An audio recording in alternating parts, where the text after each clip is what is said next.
Hello, welcome back to Care Anywhere. This year, CGFNS launched the first ever global specialty credential for nurses who work in a rehabilitation care setting. The Certified Global Nurse Rehab, or CGNR exam, is now open for registration with a candidate handbook and prep videos to support those who are interested in pursuing the credential. But the global competency framework to build that exam was the culmination of a multi-year effort from rehabilitation care specialists from all over the world. They came together over several years to determine the skills and competency domains needed to credential a global rehabilitation nurse. Today, I'm talking to three people who were part of that incredible effort. Vanessa Gurie and Prinola Gurie are rehabilitation specialists with impressive careers in shaping standards of care in this area. They're going to share their career journeys and talk to us about what they've learned. And we'll be joined by Julia To Dutka from CGFNS, who leads our Global Health Workforce Development Institute and was the convening architect and inspiration for this initiative. So let's jump into it. Across global health systems, health workers on the front lines of care delivery are carrying more on their shoulders today than ever before. Workforce shortages are increasing, scope of practice is shifting, and skill sets are definitely evolving. In this podcast, we're setting the table for some powerful discussions with nurses, allied health professionals, regulators, tech innovators, and other thought leaders across the globe. Together, we're diving deep on the challenges and opportunities that loom large for recruiting, training, and equipping the health worker of the future. Welcome to Care Anywhere, the Global Health Workforce Podcast, brought to you by CGFNS International. Hi, everybody. Welcome back to the podcast, to Care Anywhere. I'm Lea Sims, your host, and I am excited about this episode. I have three guests today, and I want to welcome Prinola Gurie, Vanessa Gurie, and Julia To Dutka to the podcast. We're going to have a great conversation today, as we usually do. Welcome, guys. So glad to have you on the podcast. Hi, Lea. Thank you. It's good to see you. Thank you. So, Prinola, let's start with you. Tell us a little bit about yourself, your background, and what you're doing in industry, role, title, focus in industry, whatever you want to talk about, and then we'll bounce over to the others. It's so great to have you. Thank you. So I'm Prinola Gurie. I'm a physiotherapist by background, and Lea, it's always a hard question when I'm trying to introduce myself professionally, because I feel like I've pivoted along the way, where I once upon a time was a clinical physio, moved into occupational health and safety and well-being, and I'm currently working in the insurance sector. I'm based in Sydney, New South Wales, and yeah, really excited to be part of this podcast and exploring more what we have to share with you and sharing our journeys. Awesome. Thank you so much. Welcome. It's great to see you. Vanessa, how about you? Hi. Well, thank you so much for having me here, as well as everyone else too. I'm Vanessa. I'm a physiotherapist in background, and I have spent probably about the first 15 to 20 years of my career in physiotherapy. I now transferred those skills into a bit more critical thinking in a different industry of medical technology. So I work in the space of digital urology for Asia Pacific for Boston Scientific. That's great. Julia. I'm Julia To Dutka. I work for CGFNS, and I'm the chief of the Global Health Workforce Development Institute. And I just have had the great fortune of being able to be connected with Prinola and Vanessa over the course of the past few years. And we have been working on the global rehab certification for health workers for quite a while. Wonderful. We're going to definitely dive into that over the course of this conversation. Prinola and Vanessa, how are you connected to each other? It might be good to tell our audience that. So I'm married to Vanessa's cousin, Vanessa's first cousin. We've been married for the past 21 years and still married to him. That's good. Vanessa's sort of baby sister for me. I'm so proud of her and her entire career journey. And, you know, I've got three daughters, and so Vanessa's their aunt, and they get to hear all the wonderful experiences and wisdom. So it's just, priceless having someone like Vanessa in our labs. That's great. That's great. Well, let's jump into backgrounds. One of the things that we're focusing on over the course of this podcast, probably a question I ask almost everyone that sits with me for a while, is how did you get started in healthcare? What inspired you to step into this space? And how did you get started? Where did you get your training? So let's talk about the beginning of your career journeys. And Vanessa, why don't we start with you this time? Yeah, so thanks for the question. I started my journey in healthcare probably was when I was about 16 years old, and I had a brother that was in a car accident with a spinal cord injury and had to be in physiotherapy. And at that point was when I was starting to understand what I wanted to do, when I'd finished high school. And so Prinola at that time had already been in our lives. And, Prinola and I went to the same university, the University of the Western Cape in Cape Town. And she was 4 years ahead of me. And so I managed to get into the program, being inspired by her story as well. And so started my journey in physiotherapy at the University of the Western Cape. And that was probably back now in 1998, I think it was. So, a pretty long time ago in that way. And then the connection to Julia has been through Dr. Richard Oliver. And at that point, the University of the Western Cape had a collaboration with the University of Missouri. And I had applied randomly to a scholarship that was not for physiotherapists at that time. It was for a business student. And it happened to land on Dr. Oliver's desk, and he created a scholarship at that moment, the University of Missouri. And so that started my journey in healthcare, but also healthcare on a much more global perspective in the world. And so that's the whole connection that I have to being able to be part of this program with you as well. Thank you for sharing that story. It's interesting how there's a lot of things that send people into healthcare. And so many times you hear people say that they had a family member who had a health crisis or struggled through a health condition that really inspired them to want to go into the field and be part of solutioning in this space. Prinola, what about you? How did you get started? What inspired you in healthcare? Oh, Lea, honestly, I think my parents would have preferred that I became a doctor. It was a bit of the mentality that you had to become a doctor, a lawyer, or an engineer. And I thought, you know what, I love the idea of being a physiotherapist, but I didn't know much about it. At that time, I was, just the young age, we're 17, 18 when we finish high school, and you've got to make these really big career decisions. So I'd applied for it. I knew I was always going to do something in healthcare. But from the time I started the course and studying at the University of the Western Cape, just to provide some perspective, it was known back then as a Black university. So resourcing, funding, the cohort of university students that would attend the school would be very different from other universities that would be considered more wealthy. And the year that I started my training was in 1994. Then that was the year that Nelson Mandela was released. So there was a lot of changes that was happening in the country. I actually traveled to, Vanessa and I are from the east coast of South Africa in Durban.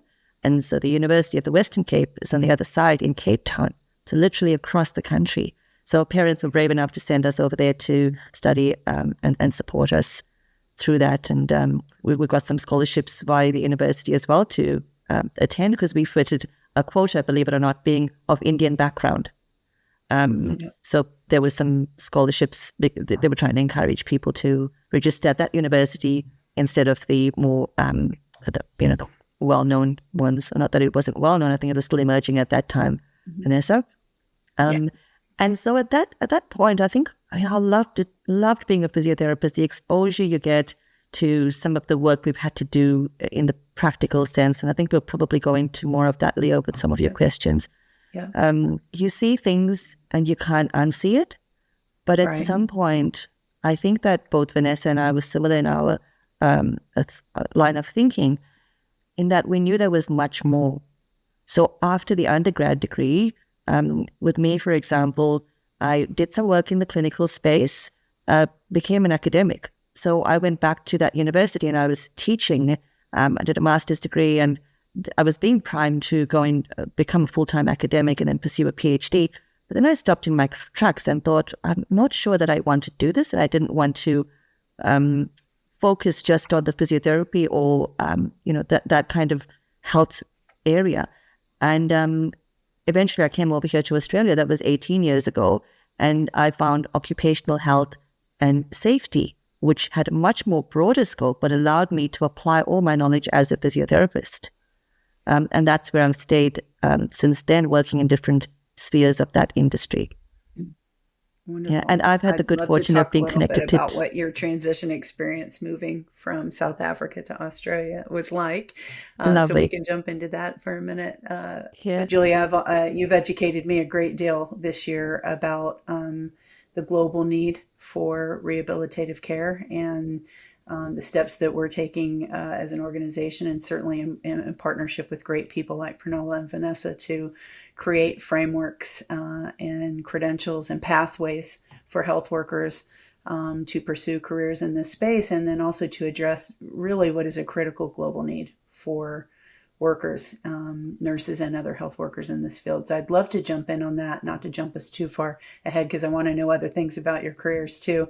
And I was saying, Vanessa, earlier that I want to hear about the work that you've done with Cirque du Soleil, because I was reading the article posted to your LinkedIn page. And so I know you've done a lot of work there. So let's come back to that. But let's talk about rehabilitative medicine just generally, because I know this is what really ties the three of you together so strongly, and the work that you're doing globally to support workforce development. What challenges and opportunities are you seeing in this space? I mean, I just touched on them at a very high level just now, but where are the challenges that you're working diligently to solve, and what opportunities do you see in that space? Prinola, let's start with you.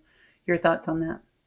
Yeah, I think that if I look at the industry that I'm currently working in, which is occupational rehab, it's known as occupational rehab, the workforce we attract are largely allied health professionals who need to have a particular license to practice in this area. And in Australia, it's very, very regulated. But we have difficulty finding them. Yeah. So we're at a critical point now where we're talking about the reasons why people might not want to enter the healthcare space.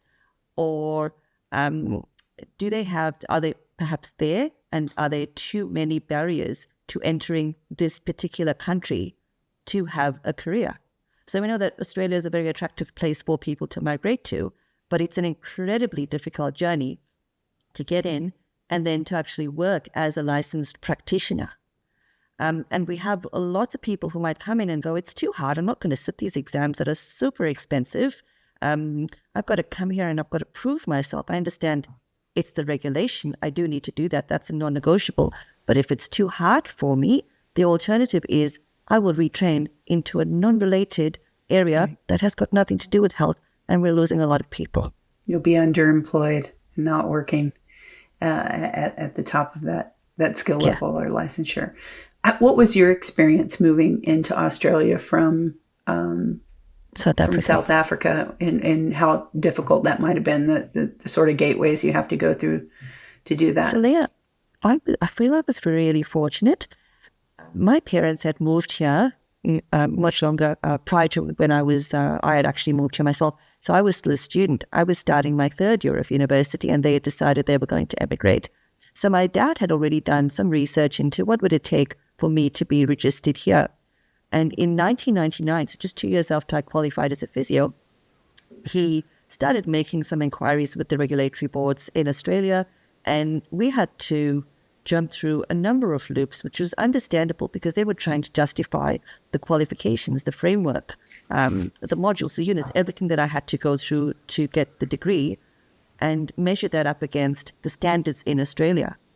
But we managed to do it. So I was the first person to get registered here with that degree without having to do any exams.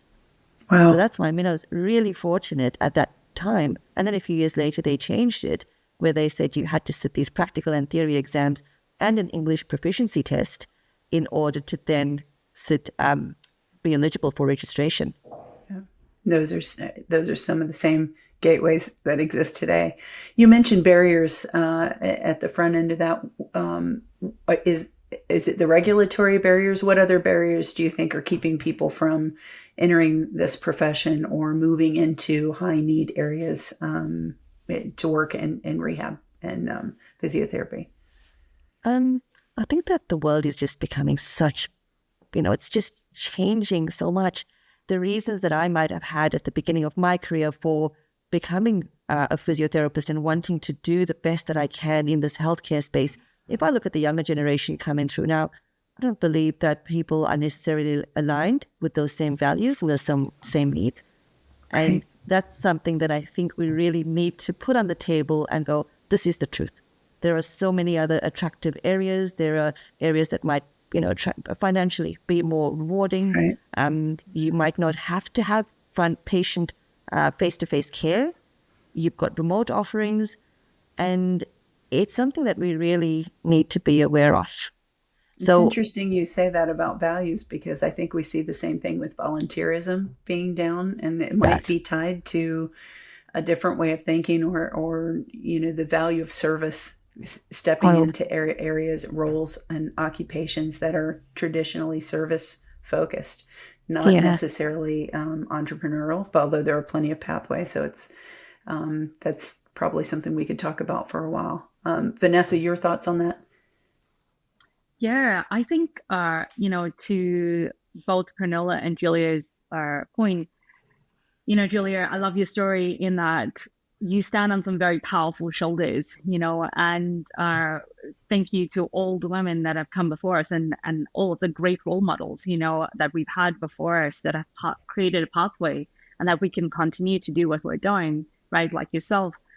I feel right now, when I look at the generation that's coming in after hours, there is the dwindling of role models, there's dwindling of the passion. When I think about my teachers in physiotherapy and rehabilitation at large, I worship them. And they were just like, building pathways and breaking down barriers. And there was so much passion in that. I don't know if I see that as much anymore. I see it dwindling. And so that's having a bigger impact. And also in the framework that I work in today, which is digital, and digital is meant to create access, right? The digital and social media, as we're saying, is just creating this space of fast paced, whereby, to Prinola's point, once you see things, you can't unsee it. When we trained as physiotherapists in South Africa, we trained in some of the, in looking at level 1, level 2 countries or third world countries. South Africa at that time, at that health system, going into the townships and working, in clinics whereby we didn't have a lot of equipment. We almost didn't have anything. We had ourselves, and it was, working across languages, working across cultural differences, and all of that. That exposure, when you see that, you want to do better. You're passionate about wanting to make changes. You're passionate about driving things forward. And I think that exposure at a very ground level, because in my scholarship program, what Richard Alder tried to create was, we had students from South Africa go over to the US, and US students come over to South Africa. And that, for me, that was so confronting going to the US, because I was like, wow, you have gloves that you can use in different patients. We didn't have that. We didn't even have gloves at sometimes, or if a chest strainer come unlock, we had to stick a finger in. There was not all of these. You have respiratory therapists. Oh my gosh, that's amazing. In South Africa, we were just like the one-man band. And having that exposure, when I think about American students coming over to South Africa and having a very ground, exposure in the townships, super different. And when you see that, and when you see the disparity in healthcare in different parts of the world, you go, I want to be part of that journey to create that difference. So I feel that's what's missing somehow, because it's very hard to gain perspective for newer persons entering this career or wanting to do this career, because they haven't had that exposure to see what is it that they're needing to change. And that kind of variety creates that, where you go, yeah, you can see the discrepancies and you want to go, how do we create a standard where everyone can benefit? And considering that healthcare is such a primary need, you shouldn't be in any part of the world whereby you have to question the type of healthcare you have. healthcare Right. should be equal for all, irrespective of color, creed, background, whatever that may be. And so that's what I'm sort of seeing in that, and to Prinola's point as well, Prinola was the first to be able to come into Australia. I think I was the last, and I think I was actually. So I went to the UK to save enough money to come over to Australia to do my master's in sports physiotherapy. But getting my registration to the UK was taking so long that I decided I'm just going to apply to Australia first. And when I did, and it was the board of South Australia at that time, I was told, you need to submit all of your application in the next week because we're changing the rules. And as of the next 2 weeks, there's going to be an exam that's going to be put into place. So I was literally the last, I think, physiotherapist that was ever able to get a registration in Australia without needing to go through the exam. So yeah, we've come a long way, and programs like what you guys are creating yourselves and all that work helps to just build this breaking down of barriers. But we still have a long way to go in that. So we talked about the barriers of regulation, which are sometimes difficult to navigate, can't always be changed, though policies can change and regulations can change. I think that's a part of advocacy. You talked about the barriers of values and exposure. And so, those, we could talk a bit about how to overcome those, but I'd love to also talk about, we can't talk about barriers without talking about opportunity, because there's such tremendous opportunity. I would say across healthcare right now. I say that about nursing, allied health professions. Obviously, we're looking at a global critical shortage of health workers. And where many health workers are concerned, and rehab nurses would certainly fall in this category as well, there's a lot more scope of practice than there used to be, a lot more voice at the table. There's more opportunity for shared evolution of care models than we've seen in the past. And so it's a great time to step into healthcare, I would say. So I'd love to talk about opportunities. Julia, where do you see the opportunities in this rehab space specifically for health worker education, training, credentialing, and career advancement? Because I know that's a lot of what you and your institute are focused on right now. Well, I think that what is very important is not to think that the only way that we can make rehab care better and more accessible is by replicating what's happening in the more advanced countries, because that formula does not really work well. Actually, there's a lot of creativity in developing countries in ways that we can learn from and benefit from. So if our approach is to go into different countries in the world and then try to replicate what we're currently doing in our own areas, in our respective countries and jurisdiction, I think that we'll be in for a very big surprise. So what we really need to do is to think about not so much in particularity what is important in the way that we do particular things, such as the kind of credentials that we are talking about, the level of education. Do we need a doctorate degree? Do we need a master's degree? How long should certain things be in different parts of the world? And what I think that we are focusing on right now is what would be the baseline and what are the essential competencies that would be absolutely necessary for patient safety. And I think that to get the world leaders and thinkers and strategists and policymakers to be able to rally around those kind of very basic concepts and principles, it will bring us much further in terms of being able to solve some of the challenges, particularly in terms of health workforce insufficiency in many different respects. So I think that the global certifications that we are advancing right now provides the beginning opportunity for those kind of dialogues, because up to now, all the professions are still very rigidly lodged within their own silos. There is supposedly a lot of interdisciplinary work happening, but actually they are quite superficial. And I think in early stages of development right now. I think we need to get much deeper into those kind of conversations. And I think that all health professions should be invited to be part of that conversation so that we have a stronger team-based approach and interdisciplinary approach towards resolving some of these kind of challenges. Absolutely. So that is just very beginning work in terms of breaking down some of those kind of academic and professional silos and look at some of the challenges in a much more holistic manner. Yeah.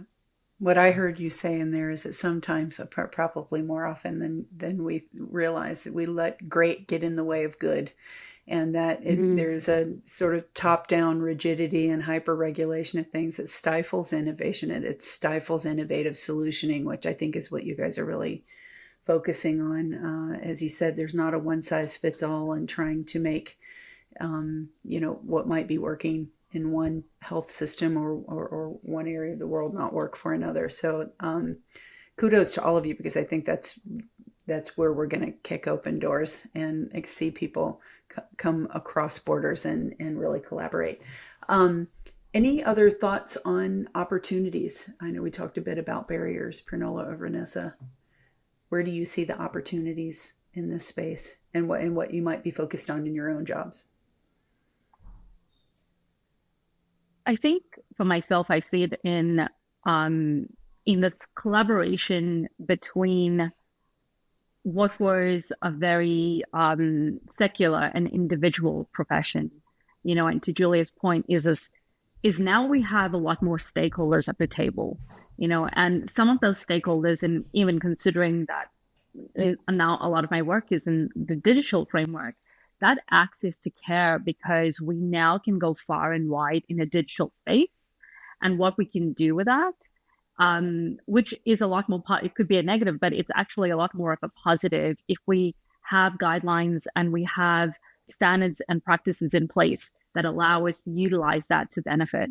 And the ability that we can bring with access to care in that way at very remote parts of this world that require an elevation in standard of healthcare is phenomenal. So I think the journey is still far and wide for us, but I think we're getting the right stakeholders at the table and having those conversations, which includes people that are in those remote spaces, to go, how do we actually create the best standard of care for you?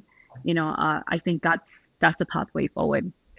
Yeah, I absolutely agree. And looking at Julia's work, and Julia being such a leader and innovator in this space, is just so inspiring. Knowing the journey that we've had to take, doing it all on our own, and having the opportunity to have a global certification program is just, wonderful. I know Vanessa and I have spoken offline about what would that have felt like for us? How much easier would it have made our journeys to go, right. Well, look, we're part of a global landscape. This is not just us doing this on our own. And that is such a wonderful opportunity. And I think it's just so exciting to see where it's going to go. And Julia's work in pulling together these global reviewers. I mean, the number of people that have the same vision going, we've all had to do it at some point the hard way. But if we collaborate and we come together, I mean, that's just a massive global opportunity right there. And I'm so proud to be part of it in some small way.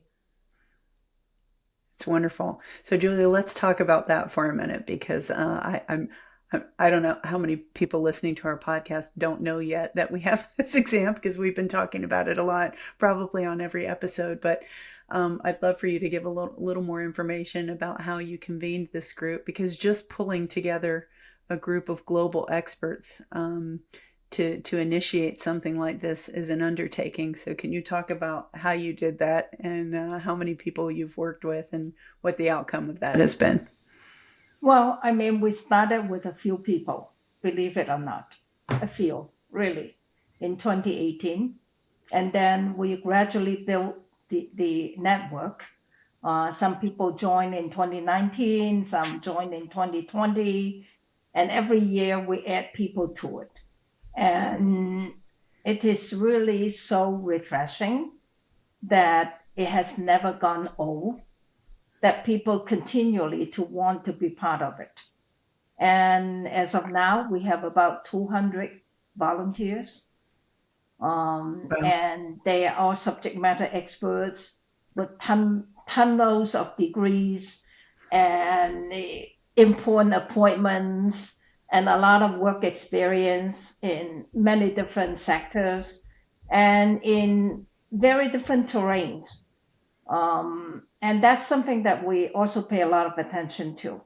We have people from all regions in the world, and also not just geographically, but from a socioeconomic point of view. We have countries that, according to the World Bank classification, would be the best resource countries in the world, as well as those that are the least resource countries in the world. We have countries in which that the number of health workers that they have would be getting to some optimal levels. But we also have countries where they only have maybe 4 or 5 people in different health professions, 4 physical medicine doctors, 2 or 3 occupational therapists, a handful of speech language pathologists, and we're talking about populations that are beyond 100 million. Just think about that. I mean, the need and the scale of what we need to do in terms of global health workforce development is really incredible. And what is also very important is that when we think about the people who need help, we're not talking about just a matter of aging. That's a very important factor. But we're also talking about wars, climate change, that bring about natural disasters in ways that we could not possibly imagine. I just want to tell you one very interesting story about this that just happened to me two weeks ago. All right. I was at the ACRM conference. ACRM is the American Congress on Rehab Medicine. It's an organization that is more than 100 years old. So, and it's a very strong group of people that have very good records of having done very exceptional work over the years. And I went to their meeting for the special interest group of people who are interested in international work. All right. So sitting right next to me was a nurse from Ukraine.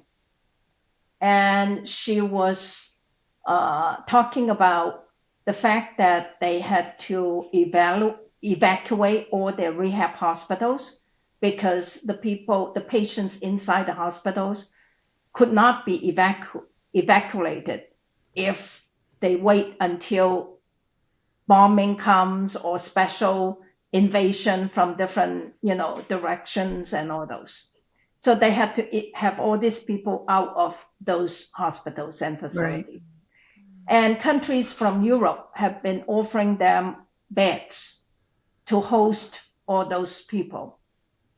And she was from Norway, and she said that in the Norwegian hospitals, they offer quite a lot of beds for the patients from Ukraine. And she said that the need was enormous.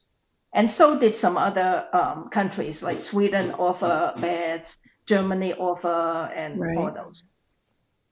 And she said that actually she went to meetings to talk about how to be trained to be able to eventually take all these patients back and then bring their rehab care to a different level. So they were showing her slides from some of our presentation and said that 5 years ago, we worked with CGFNS and we created this exam. And we have this rehab nursing exam that I knew that was being launched this year. Wow. All your nurses there should be certified by that. Then you will be okay. And then I was sitting right next to her. And then Wow. when I introduced myself, she grabbed my jacket and she said that, "Are you sure that you're from that organization?" And then she turned open her phone and then she flipped and showed me all the slides. These were the slides that they were showing me about you and that this particular program. I mean, Amazing. I was literally in tears. It was just so really heartwarming, but also so grabbing because of the fact that it was not us talking about our work. Yeah. It was somebody else who were involved with our work that was so impressed by it. I remember that hospital and that group because they were one of our earliest people who came in and worked with us on standards. Wow, Julie, that's an amazing story. That was an amazing story. Yeah. I just felt so touched by it in the sense that we would never have imagined something that was so coincidental, but there she was. So I have her contact information and all that. And she said that their challenge right now is that the nurses would have difficulty in passing it in English. Yep. So I told her Yeah. that we were working on the versioning of it in different languages as we move forward. Very cool.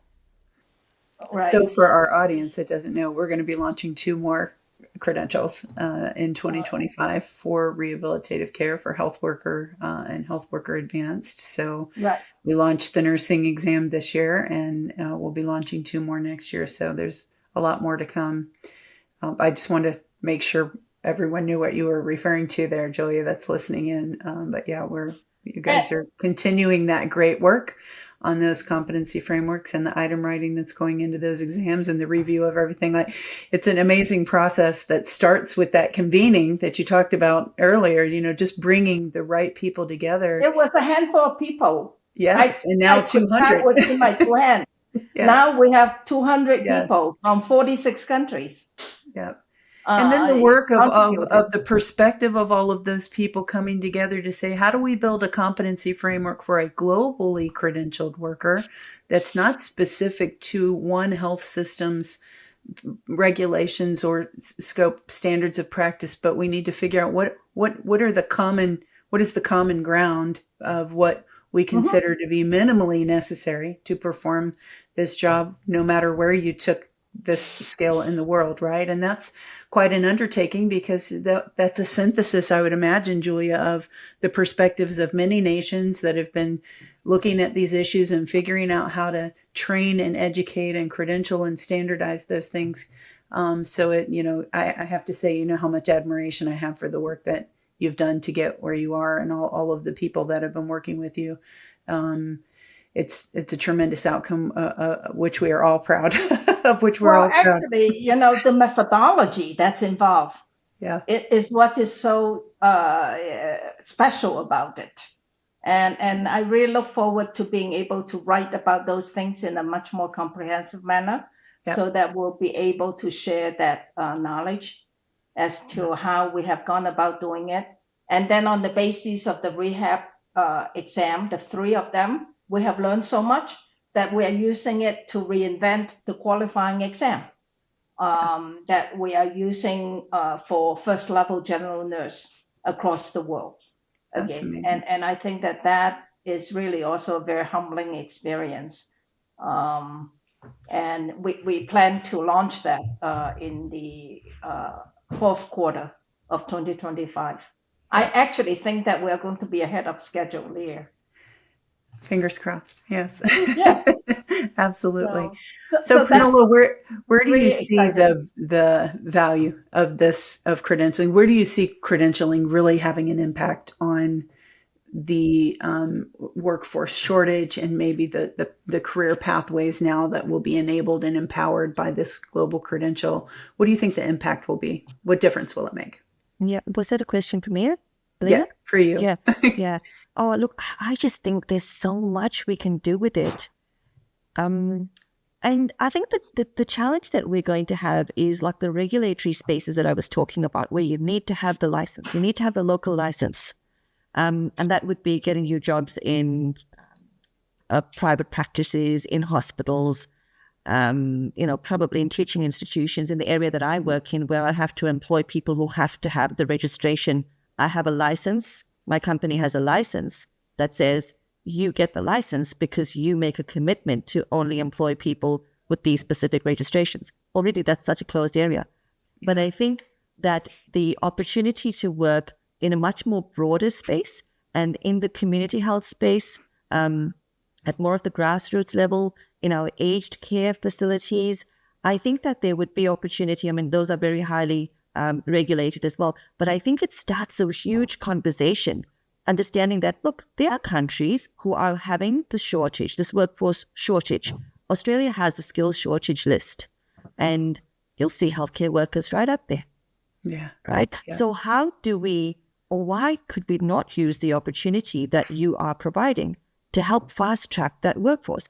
But it's a dialogue that needs to happen between the local authorities here and your organization. But there is an opportunity because we know there is a need. We need the workforce. Australia will talk about an aging population and the longevity of people and how do we support them?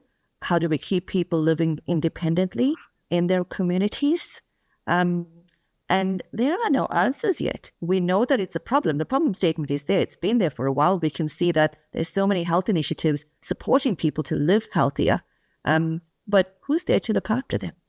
Right? Who's going to be filling those gaps to make sure that people are safe in their homes, they're healthy, they're emotionally well, they're physically well? Who is going to do all of that?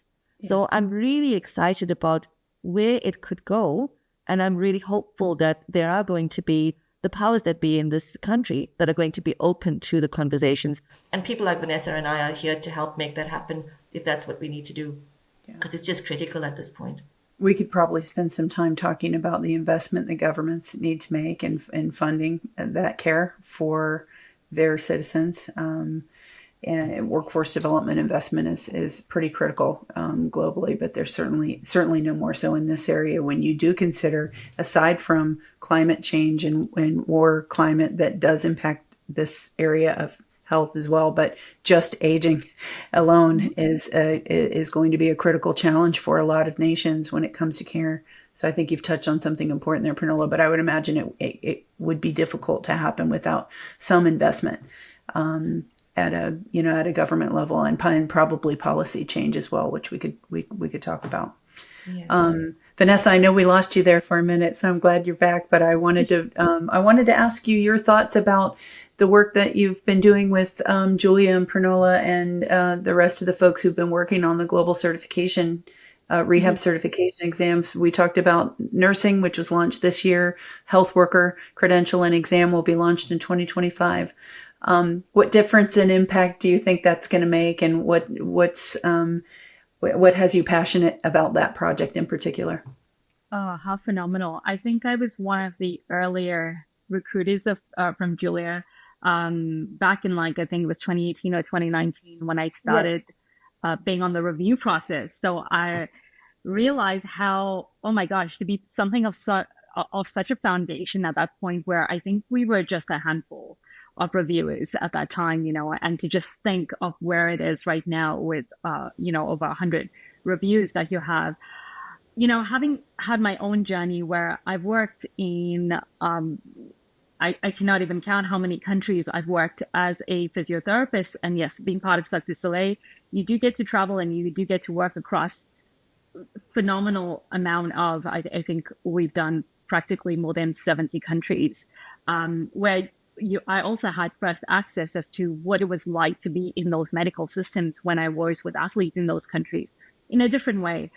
But having lived that experience and recognizing my journey initially was going to the UK getting registration there, then getting registration in Australia, then joining even sport teams, and just going, how do you work across the world I worked in the US, I worked in Canada, I worked across Europe with a certification that for me, my initial undergrad degree comes from South Africa.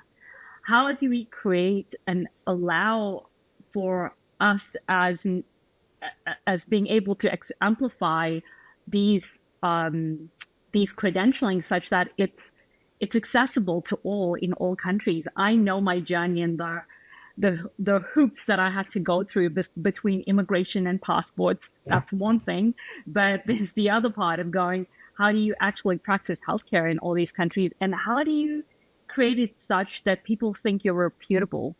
When you tell someone you have a degree from South Africa, back in that day, you were constantly having to prove, no, I'm good enough. I really am, wait, let me show you. And now when you create an opportunity like this, like a global certification, I just go, oh my gosh, it's just like a breather, and just going, I've only wished I had that back in the day, because I jumped through many hoops in order to get it. I bet. But today, that opportunity for a graduating person coming out of healthcare, rehabilitation, or whatever that may be, the access you have to the world is phenomenal. Like, just to think the effort that we take to actually get credentialing, it's taking so much away from the work we actually have to do at ground level with patients. All that time, is just now evaporated, because now it's like we can just go directly into just supporting what the system is going to need. And to that point, to Prinola's point, I was just listening in on the government aspect. I don't think we're quite aware of how ginormous, the next years to decades are going to be in healthcare, and what's going to be needed and required to support an aging population. Yeah. We're in a maybe we know, but I think it's much huger than that. And the ability that I think Julia has created at this point to have a lot of foresight into going, we're going to need this. Yeah, it's just gonna, it's just gonna be phenomenal. I think COVID was quite an amazing time for us, because all the things we thought we couldn't do, we suddenly had to do, and it happened to have happened overnight. Creating remote access to care, being able to do digital healthcare, all of those things. It's exactly the same in this space. I go, it's about to blow up, and this is like the foundation, and Julia is sitting at the pioneering front of being able to do that. So congratulations.